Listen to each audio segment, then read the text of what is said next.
저보다 나이도 많으신 분한테 예의 없는 말일 수도 있긴 한데 정말 저희 시어머니 행동만 보면 아, 저런 걸 보고 사람들이 서울 깍쟁이라고 하는구나 라는 느낌이 확 들어요. 시어머니는 날 때부터 서울에서 태어나시고 자라셔서 그런지 은연중에 서울이 아닌 다른 지역을 약간 무시하는 경향이 있으십니다. 꼭 지방이 아니라 인천이나 경기도 같은 수도권도 인천이랑 경기도? 거긴 서울 근처에 있으니까 그냥 덕 보고 사는 거지. 사실 거의 시골 아니니? 라고 말씀하실 정도입니다. 그래서 제가 처음에 남편과 결혼 허락을 받을 때 제 고향이 지방이란 얘기를 듣고 인상도 확 굳으셨던 기억이 나네요. 우리 아들은 태어날 때부터 서울에서만 자랐고 나도 마찬가지인데. 대놓고 결혼을 반대한다고 하진 않으셨지만 은근슬쩍 남편과 자신이 쭉 서울에서 태어나고 자랐다는 걸 강조하시고 제 고향이 지방이라는 점을 마음에 안 들어하는 티를 내는 시어머니. 나중에 결혼을 해도 시어머니 때문에 몇 번은 더 이런 문제로 부딪힐 거라며 스스로 예상을 하고 있었죠. 그래도 제가 끝끝내 지금 남편과 결혼을 하게 된 것은 남편이 그만큼 좋은 사람이기도 했고 시어머니도 내심 탐탁치 않은 기색을 보이긴 했지만 대놓고 제 앞에서 시골 냄새 난다고 무시하거나 그러진 않았기 때문이었죠. 게다가 처음 인사드리러 갔을 때 시어머니의 행동에 시아버지가 대신 사과를 하기도 했어요. 원래 저런 성격이니 너무 기분 나빠하지 말려무나. 내가 다음엔 아주 단단히 이야기를 해둘 테니까. 아휴, 좋은 기분으로 인사하러 왔을 텐데 혹시 마음이 많이 상했다면 내가 대신 사과하마. 미안하다. 이쯤에서 제가 웃긴 이야기 하나 해드릴게요. 한창 시부모님께 결혼 허락을 완벽히 받기 위해서 고군분투하고 있을 때였는데 남편이 어느 날 갑자기 제게 이야기를 하더라고요. 시어머니가 몇십 년 동안 좋아하는 노래가 하나 있다고요. 남편은 제가 기분이 안 좋아 보이고 그러니까 제 기분을 풀어주려고 꺼낸 이야기였던 것 같아요. 시어머니 처음 봤을 때 인상이 좀 까다롭고 인색해 보여서 그런지 딱히 노래 듣는 취미 같은 건 전혀 없으실 것 같았기에 전 남편의 말에 꽤 놀랐어요. 몇십 년이나 좋아할 정도면 사실 인생곡이잖아요. 어머님이 그렇게까지 좋아하는 곡이 있다고? 뭔데? 제가 너무 궁금해하면서 묻자 남편이 깔깔대면서 한마디 했습니다. 조용필이 부른 서울 서울 서울. 무슨 노래인진 몰랐지만 어쩐지 제목에서부터 시어머니가 좋아할 느낌이 솔솔 나더라고요. 그리고 집에 가서 직접 들었을 때 아, 이 노래? 하고 알아챔과 동시에 저는 배꼽 잡고 웃을 수밖에 없었습니다. 여기 노래 가사 중에 서울 서울 서울 아름다운 이 거리라는 가사가 있거든요. 남편이 그러는데 시어머니는 딱 그 한 줄의 가사 때문에 이 노래를 가장 좋아한다고 하더군요. 이미 처음 봤을 때부터 어지간히 서울을 좋아하신다. 서울에 산다는 것에 대한 자부심이 있는 분이다 라는 건 알고 있었지만 설마 그것 때문에 저런 노래를 좋아할 줄은. 아무튼 그런 서울 깍쟁이이신 시어머니도 제가 몇 번 찾아뵈면서 결혼 허락받기 위해 노력했더니 결국 어쩔 수 없다는 듯이긴 했지만 저와 남편의 결혼을 허락했어요. 하지만 양가 부모님의 상견례 자리에서 제가 생각지 못한 마찰이 있었죠. 저희 아버지도 어머니도 젊을 적부터 시골에서 농사를 쭉 지어오시다 보니까 두 분 다 피부가 까마신 편입니다. 하지만 그에 반해 시어머니는 고생 한번 하지 않은 것처럼 하얀 피부를 갖고 계세요. 아이고, 사돈어른 너무 반갑습니다. 상견례라고 멋지게 차려입고 온 어머니와 아버지가 시어머니와 시아버지께 인사하는데 시아버진 반갑게 마주 악수를 한 반면 시어머니는 저희 부모님을 한참을 위아래로 훑어보더라고요. 그러더니 조용히 고개를 저었는데 누가 봐도 시골에서 일한 태가 나는 저희 부모님을 무시하는 것 같았죠. 제 고향이 시골이라고 안 좋아하는 건 괜찮았어요. 그 정도는 그냥 참고 넘어갈 만했습니다. 그런데 저희 부모님 무시하는 건 못 참겠더라고요. 화가 많이 났는데 그래도 힘들게 결혼 허락받고 상견례 자리까지 온 거 괜히 일 망치지 않기 위해선 부글대는 속을 꾹 참고 자리에 앉았습니다. 그 뒤로 한동안은 평범한 상견례 자리에서의 이야기가 오가서 저도 일전의 분노는 조금 잠재운 뒤 하하호호 웃으며 함께 이야기를 나누었어요. 그런데 갑자기 시어머니가 저희 아버지께 묻더군요. 시골에서 농사 짓는다고 들었는데 그럼 차는 경운기 타시나요? 너무 갑작스런 이야기에 순간적으로 모두가 바로 대답을 못하고 머뭇거렸어요. 아주 잠깐의 정적 뒤 아버지가 크게 웃으시더라고요. 아마 장난으로 착각하신 것 같았습니다. 제가 아는 시어머니는 진심이었을 텐데 말이죠. 그래서 아버지도 유쾌하게 대답을 하시더군요. 경운기는 농사 지을 때 쓰고 다른 때는 타고 다니는 차가 따로 있습니다. 그랬더니 시어머니는 아버지의 대답을 귓등으로도 듣지 않는 모습으로 혼잣말처럼 경운기도 고속도로 탈 수 있나? 라며 무슨 말 같지도 않은 얘기를 하더라고요. 아니, 상식적으로 무슨 경운기로 고속도로를 탑니까? 그건 한 번도 시골에 와본 적 없는 사람이라도 충분히 알 수 있는 거잖아요. 누가 봐도 저희 아버지를 무시하려는 의도가 명확한 말이었죠. 시아버지가 당신은 자꾸 무슨 쓸데없는 소리를 해. 그냥 가만히 있어. 라고 한마디 하고서야 시어머니는 조용해졌지만 전 이미 그 자리에서 굉장히 기분이 나빠졌습니다. 어머니와 아버지가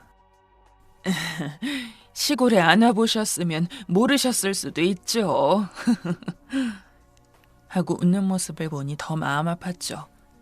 남편도 그 분위기를 알아채고 있었기 때문에 상견례가 끝나고 제게 너무 미안하다고 하더군요. 이 자리에서 잘못이 있는 건 시어머니뿐인데 정작 사과라던가 분위기를 전환하는 건 다른 사람이 하고 있고 차라리 부모님이 대놓고 기분 나빠하면서 한마디라도 하셨다면 저도 같이 가만히 있지 않았을 겁니다. 그런데 부모님이 웃고 넘어가시는데 제가 나서서는 그런 말씀 하시면 안 되는 거 아니에요? 라고 하기가 참 애매하더라고요. 결혼하고 나서도 그 부분에 대한 상황은 그리 달라지지 않았습니다.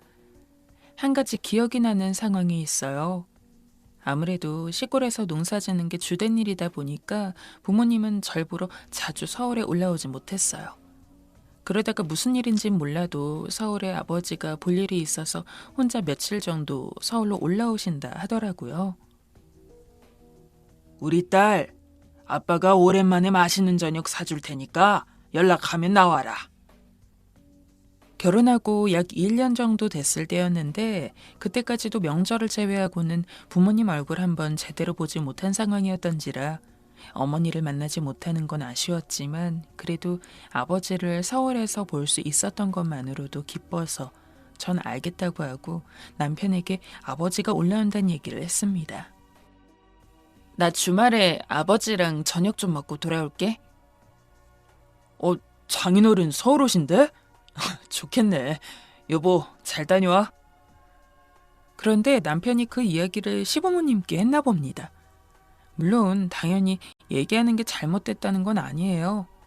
아버지가 올라오는 게 무슨 잘못도 아니고 어쩌다 통화하면서 그 이야기가 나왔으면 충분히 나올 법한 주제니까요. 문제는 그 뒤에 저에게 걸려온 시어머니의 전화였어요. 평소에 저한테 전화를 안 하는 분이라 처음 전화가 온 걸 알았을 때 무슨 일이지? 하면서 받았어요. 얘기 들었다. 사돈어른이 서울로 올라오신다면서? 평소에 저희 아버지나 어머니에 대해 관심 한 번 안 갖던 분이 왜 갑자기 아버지가 서울로 올라오는 것에 관심을 가지시나 궁금하긴 했지만 일단 맞다고 주말에 만나서 저녁 먹기로 했다며 말씀드렸습니다. 그때까지만 해도 전 설마 시어머니가 저한테 전화로 아버지를 무시하려고 그렇게 통화를 하는 수고를 드릴 거라고는 상상도 못했어요. 그런데 제가 주말에 아버지가 서울로 온다고 하니 시어머니가 하는 말이 가관이었죠. 누가 봐도 비꼬는 모양새였습니다. 경운기 타고 오시려면 1박 2일은 걸리시겠네. 지금 저기 할 말입니까? 말문이 막혀서 아무 말도 못하고 있는데 시어머니는 자기 할 말은 다 끝냈다는 듯 전화를 뚝 끊더라고요. 진짜 그런 것도 한두 번이야 참지. 당연한 이야기지만 시어머니의 무시는 그 몇 번으로 끝나지 않았습니다. 이후에 어쩌다 시댁 식구 다 모여서 저녁이라도 먹을 일 있으면 꼭 한 번씩은 저희 집 얘기를 꺼냈는데 그럴 때마다 제 고향을 무시하고 어머니 아버지를 무시하고 시아버지와 남편이 말린다고 말렸지만 시어머니가 말을 듣지 않아 무용지물이었어요.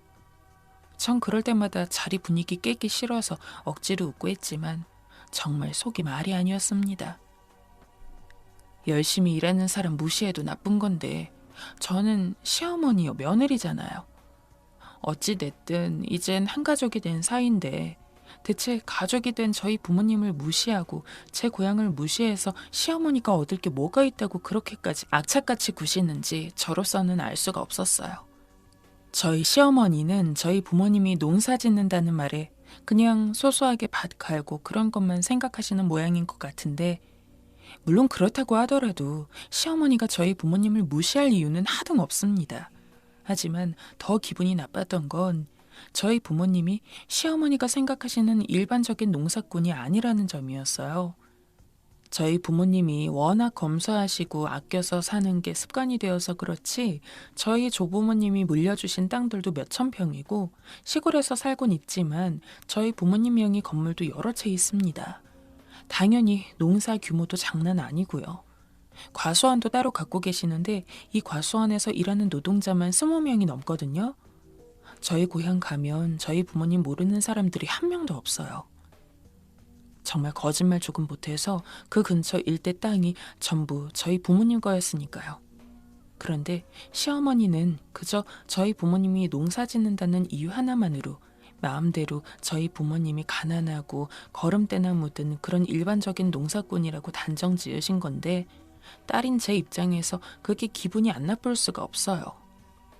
사실 유치하게 우리 집은 어머님이 생각하는 그런 농사 짓는 집 아니다. 땅이 몇천 평이고 이런 말 할 수 있겠지만 정말 사람을 그런 걸로 판단한다는 자체가 유치한 거잖아요. 그래서 그동안은 그냥 제가 참고 넘겼지만 이러다가 스트레스 받아서 병원 다니게 될 것 같아서 아버지께 그동안 무슨 일이 있었는지를 다 얘기했습니다. 어머님이 맨날 아빠랑 엄마 얘기 꺼내면서 자꾸 가난하다는 식으로 무시하고 그러는데 내가 진짜 스트레스 받아 죽겠어. 그러나 아버지는 그런 제 푸념에도 그저 껄껄 웃으셨습니다. 저희 시어머니가 잘 몰라서 그러는 거라고 네가 그냥 웃어 넘기라고 말이죠. 서울 사는 분이 시골 일을 어떻게 하냐? 괜히 분란 만들지 말고 한 귀로 듣고 한 귀로 흘리거라. 인생이 원래 그런 거야. 아버지까지 그렇게 나오니 처음엔 저도 그려보려고 했어요. 하지만 절 볼 때마다 시어머니가 계속 집 얘기 꺼내면서 은근슬쩍 제 속을 긁는데 정말 이건 아니었어요. 아버지에게 처음으로 연락한 지 일주일도 채 되지 않아서 전 다시 한번 아버지에게 연락을 했습니다. 아빠, 어머님이 또... 그 사이에 잔뜩 쌓인 시어머니의 만행을 이야기하려 하는데 순간 눈물이 왈칵 나더라고요. 시어머니 앞에서 울지 않으려고 꾹꾹 참았던 것이 아버지의 목소리를 들으니 갑자기 서러움이 복받친 것이었죠. 제가 아무 말도 못하고 어린애처럼 엉엉 울자 아버지도 깜짝 놀라서는 아이고, 아유, 네가 왜 울어? 어? 뚝 그쳐, 뚝, 응? 하며 어떻게든 절 달래려 했습니다. 제가 울고 나서야 아버지는 상황이 생각보다 많이 심각하다는 걸 눈치챈 것 같았어요. 저는 간신히 눈물을 멈추고 시어머니가 그 사이 또 뭐라고 했는지 전부 낱낱이 고했고 아버지는 생각이 조금 많아지신 모양이었죠. 저희 부모님은 그냥 좋은 게 좋은 거라고, 나쁜 일이 있어도 어지간한 건 그냥 웃고 넘기자는 주의라서 크게 화낸다거나 혹은 어떤 일에 과도하게 신경 쓴다거나 하는 모습을 보인 적이 별로 없는 분들인데, 이번엔 아버지도 제 눈물로 인해 조치를 취할 필요성을 느끼셨던 것 같아요. 그날 저희 어머니한테도 전화가 왔거든요. 사돈어른이 그렇게 무시를 많이 하니? 아휴, 왜 자꾸 그런디야? 너 피곤하게. 그래도 부모님이 제가 얼마나 스트레스를 받고 힘들었는지 알아주시니까 한결 낫더라고요. 그렇게 부모님과 통화하고 나서 최대한 시어머니와 부딪힐 일 없도록 신경을 많이 썼습니다. 전화가 와도 아프다는 핑계를 대고 남편에게 받으라 했고, 진짜 어쩌다가 시댁에 가야 할 일이 생겨도 그냥 일이 바쁘다고 하면서 저만 빠지고 그랬어요. 그러기를 한 달 정도 했을까요? 아버지에게 전화가 새로이 왔습니다. 아빠, 갑자기 무슨 일이에요?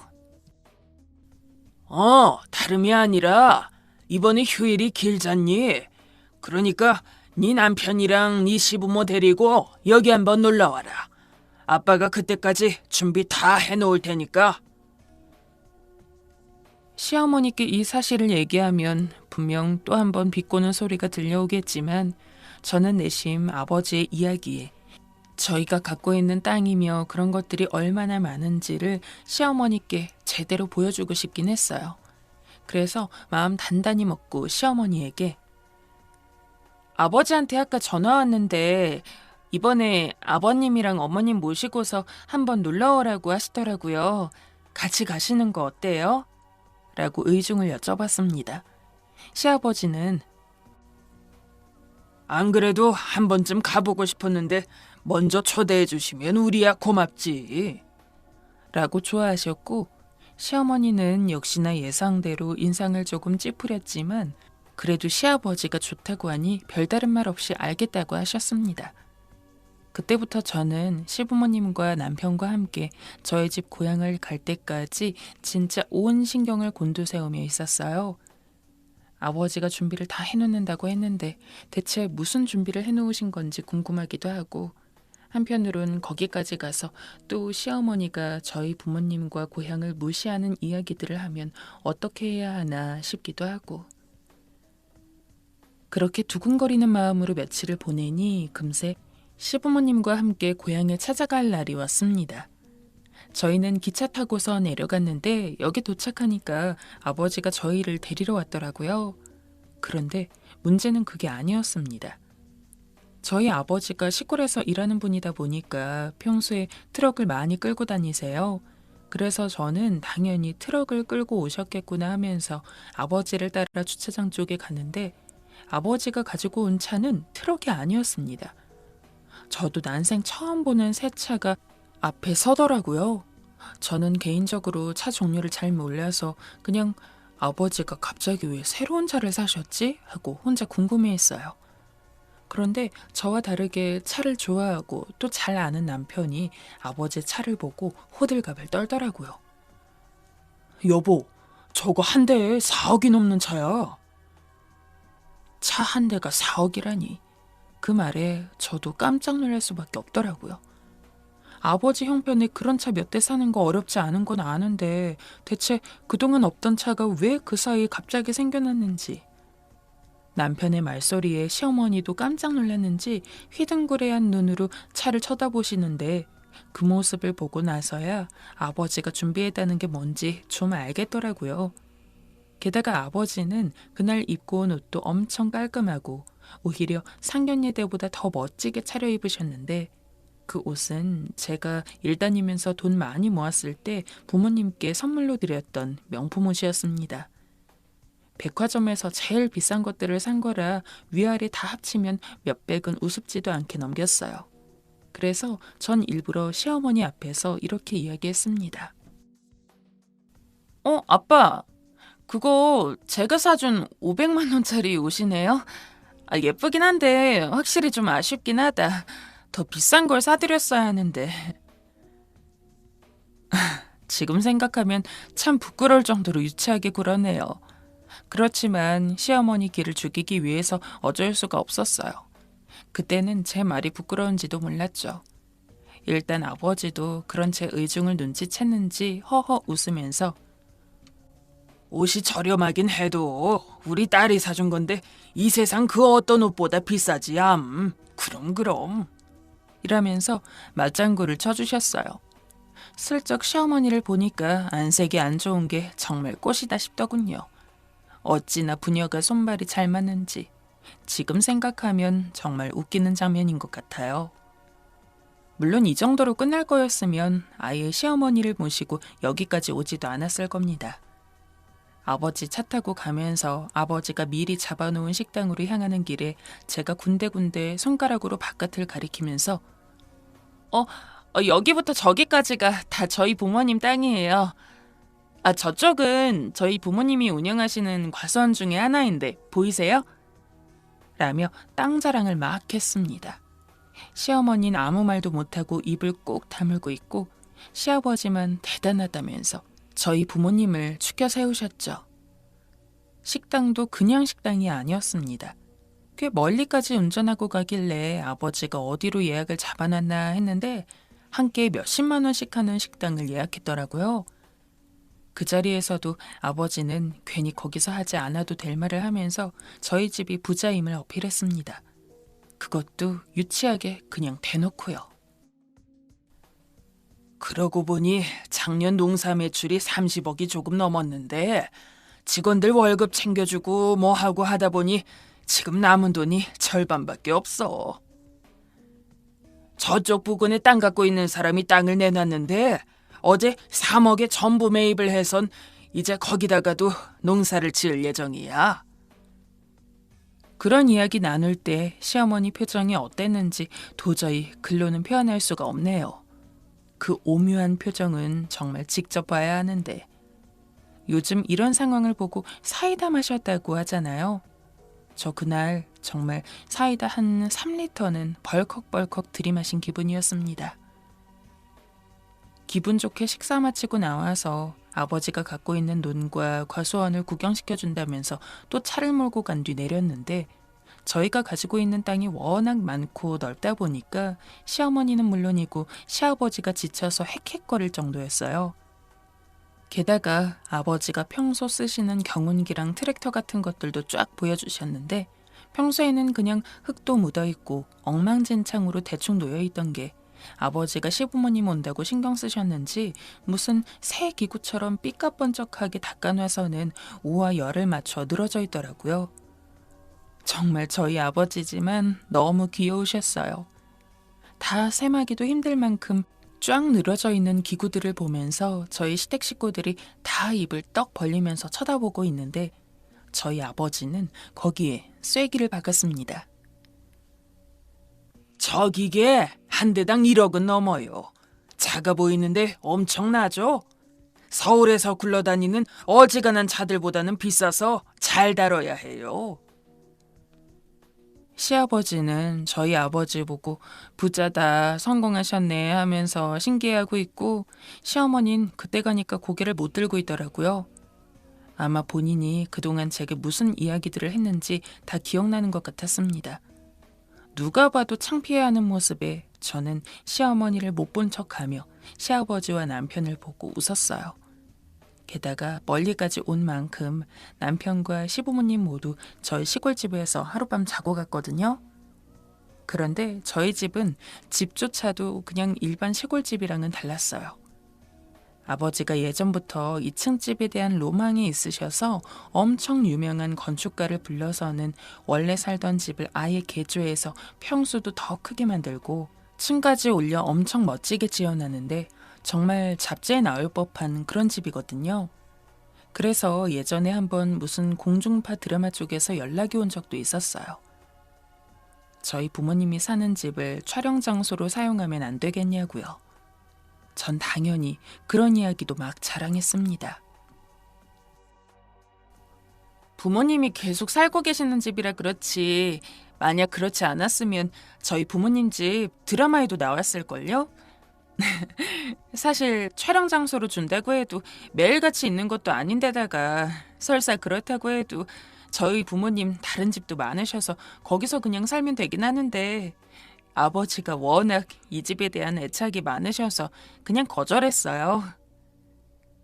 시어머니도 계속 입 다물고 있긴 뭐 했는지 정말 어거지로 표정을 펴서는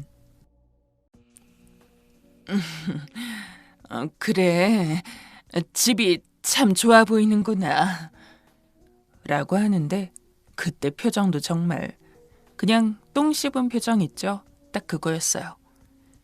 사실 남편이 시어머니에게 저희 집 사정 말 안 했겠어요. 그런데 시골에서 부자다 뭐다 소리를 들어서 콧방귀도 안 뀌던 시어머니가 직접 보고 표정이 확 달라지는 걸 보니까 뭐라고 할까요? 나 부잣집 딸이야. 더 이상 우리 집안 무시하지 마. 라는 자신감이 확 붙더라고요. 참 며느리가 시어머니 상대로 이런 생각을 한다는 것 자체가 웃기긴 하지만 정말 통쾌했습니다. 그렇게 시부모님 모시고 하루 저희 시골집 다녀온 이후 시어머니는 다시는 저한테 부모님이 어쨌다느니 시골이 어쨌다느니 하지 않으십니다.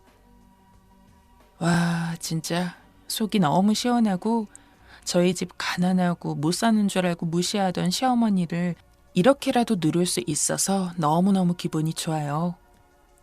센스 넘치는 저희 아버지 때문에 이제 저도 기펴고 당당하게 살고 있습니다. 이후에 아버지가 한번 저한테 전화를 하셔선 사돈어른은 여전하냐? 라고 물으시길래 제가 마구잡이로 웃으면서 이제 저한테 그런 이야기 한마디도 안 꺼내요. 아빠 덕분이에요. 라고 자랑스럽게 이야기도 해드렸어요.